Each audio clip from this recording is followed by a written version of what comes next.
আলাইকুম। আশা করি সবাই ভালো আছেন। সন্ধ্যার সময় বাবা আমার বাপে কইতাছে কিছু একটা বানাই দেওয়ার জন্য। এর জন্য আমি যে শর্টকাট একটা রেসিপি আদের জন্য নিছি। এখানে আছে মুরগি গোস্ত, আলু দুটোটা সিদ্ধ করে নিছি লবণ দিয়া। এখানে আছে ময়দা, পেঁয়াজ, কাঁচামরিচ, ধনিয়া পাতা আর একটা ডিম আর এটা মশলা লাগে তার জন্য। এগুলা দিয়ে মানে ছোট ছোট গোল গোল করে আমার মন মতো মনে যায় তাই বানাবো। ছোট ছোট করে পিঠার মতো বানাবো। কষা নিলে এই যে আমি আলুগুলো এটাতে ফুলে নিতেছি। হাত দিয়ে বাইঙা নিলে গুড়ি গুড়ি তাহে, এর জন্য আমি জিরে নিয়ে দিতেছি। আর গোস্তগুলো ওই যে কাটা চামচ দেখতে পাইতেছেন, এই কাটা চামচ দিয়ে ছিঁড়ে ছিঁড়ে নিব। নেওয়ার পরে সব একসাথে মাখামু। আপনার ভিডিওটা দেখতে থাকেন। এই যে আলুগুলো আমার করা শেষ। এই যে আলুগুলা তো সিদ্ধ কিন্তু একেবারে মিহিন সফট হয়েছে।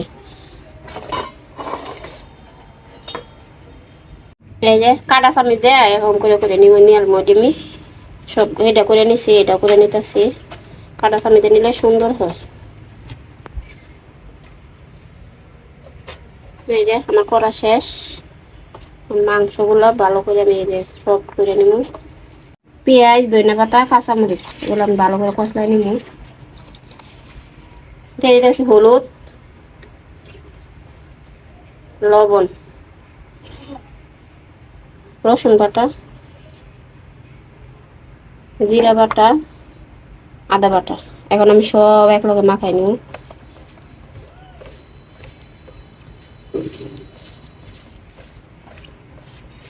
মানে যে গোস্ত আর আলু একসাথে মিক্স করে নিব।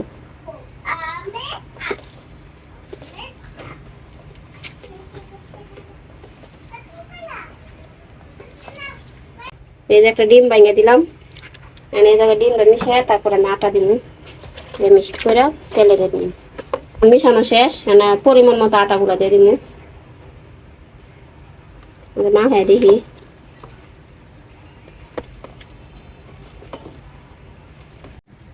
করার মতো আমি তেল দিয়ে দিতেছি, একটু বেশি করে দিচ্ছি তেল। তেলটা কম হয়ে যায়। এই যে আমি এরকম করে বানাই নিব। সবগুলো এরকম করে বানায় কড়াইয়ের মধ্যে দিয়ে দেবো। এই যে আমি সবগুলো দিয়ে দিছি। দিয়ে অনেকগুলো দিতে দিতে প্রথম যেটা দিচ্ছি এটা হয়ে গেছে, এটা উল্টাই নিব।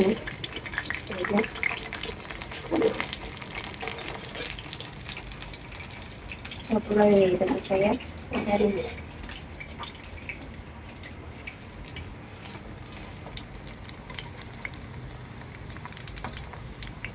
এই যে আমার রেডি হয়ে গেছে, এখন আমি নামাই নিব।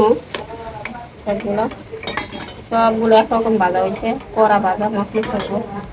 চালের গুঁড়ি দিলে ভালো হইতো, চালের গুঁড়ি নাই, আমি আটাই দিচ্ছি। সবগুলো নামাই নিব।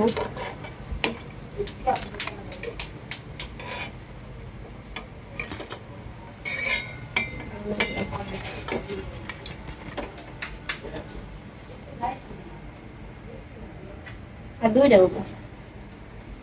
জানি না কেমন হয় খাইতে, আমি আগে একটু বাইরে দেখি। ওয়াও, ভিতরে সুন্দর হয়েছে, গরম। আমি একটু খাই দিই কেমন হয়েছে।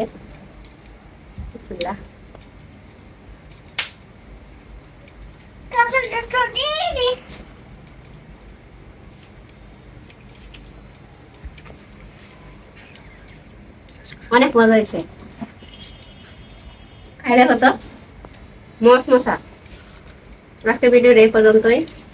আপনারা আমার সাথেই থাকবেন, স্বপ্নের ঘর চ্যানেলের সাথেই থাকবেন। সবাই সুস্থ থাকবেন, ভালো থাকবেন। আল্লাহ হাফেজ।